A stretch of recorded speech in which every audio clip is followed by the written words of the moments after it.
Up to 15 million euros in fines. That's the price your small or medium-sized business could pay if it fails to comply with the new cybersecurity regulation promoted by the European Union. It's called the Cyber Resilience Act, or CRA. We explain what it's about and how you can prepare for its upcoming launch. The CRA is a new law that comes into effect in September 2026, and by December 2027, compliance will be mandatory. From that point on, any product that includes digital elements, whether connected devices or apps, will be required to meet minimum cybersecurity standards. If you don't classify your product properly, fail to document risks, or don't respond in time to a vulnerability, no matter how small, the consequences could be serious. We're talking about fines of up to 2.5% of your global revenue, or landing in a critical business situation. Anything could happen: drastic cutbacks, layoffs, canceled contracts, even bankruptcy. And the worst part is that many companies don't even know this applies to them. But don't panic, not yet. First, you need to answer a few questions. Does this new regulation affect your business? How can you know if you're doing things right? What should you change to ensure compliance with the CRA? Below, you'll find a clear guide on what your business needs to do to comply. Just follow these steps. Step 1, properly classify your product. Before you even think about certifications or audits, the first and most important step is to classify what you're selling. The CRA divides products with digital elements into categories based on their risk level. Non-critical. This includes products with low security impact, like a smart lamp or a basic calculator app. Class 1/Class 2. These are products with greater cybersecurity relevance, like IP cameras, wearables, or management platforms. Critical. Finally, there are products that impact essential infrastructure or sensitive data, such as routers, firewalls, or medical software. This classification is crucial. It determines which security requirements you must meet, the documentation you'll need, and whether you'll require an external conformity assessment.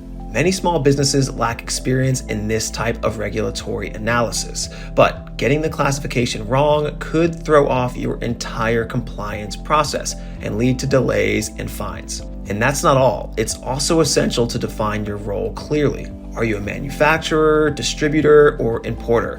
Each role comes with different responsibilities under the CRA.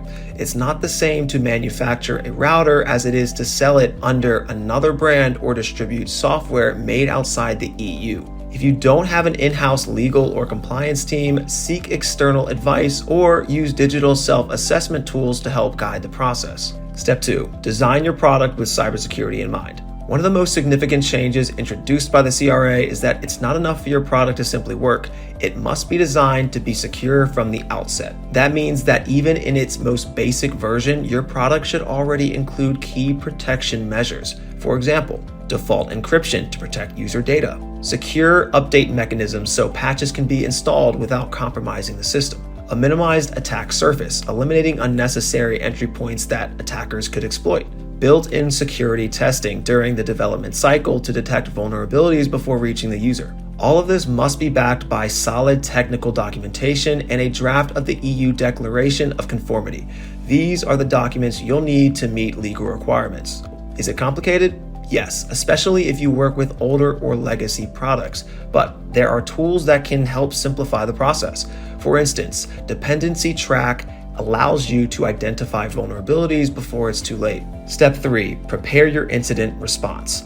The CRA doesn't just require secure design, it also demands that you be ready to act fast if something goes wrong. Specifically, if you discover a vulnerability that could affect your users, you must report it within 24 hours. Yes, just 24 hours. That's no easy task if you don't have a 24/7 monitoring system. And this is where many small and medium-sized businesses hit a wall. They lack dedicated security staff, automated tools, or defined protocols. So, what can you do? Start with what you can control. There are free or low-cost tools that can help you take this first step without major investment, such as OpenVAS or Nessus Essentials. These platforms help you detect weaknesses in your product before someone else does. Step 4, plan your compliance timeline. It might seem like the CRA is still far off, but that couldn't be further from the truth. If you don't start planning now, you won't be ready in time. Our advice is simple. Break the work into phases so you can move forward without overloading your team. A basic roadmap might look like this. 2025, product classification and drafting of technical documentation. 2026, implementation of security measures and secure product design.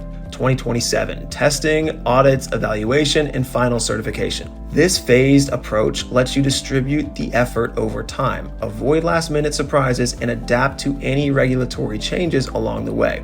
It also gives you time to explore possible EU or national cybersecurity funding opportunities. Don't wait. If you leave everything for the last minute, you could face bottlenecks, delays, or lose access to the European market altogether. Even if you think you're on track, if you haven't started working on CRA compliance yet, you're already behind. Many companies are already taking action. They're testing products before it becomes mandatory, outsourcing complex tasks to trusted partners, contacting conformity bodies early. So don't wait until December 2027 to take this seriously. What you start today will determine your position tomorrow. Even if you think your business has nothing to do with the EU, think again. Apps like Vinted or Wallapop have achieved massive growth in Europe thanks to their business model, and because they tackled security challenges from day one.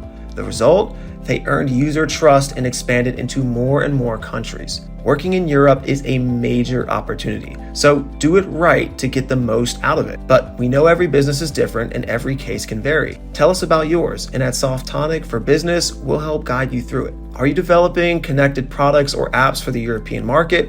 What's been your biggest challenge with the CRA, classification, evaluation, or reporting? Share your experience and let's build a support network for SMBs, because in the end, we're all in this together.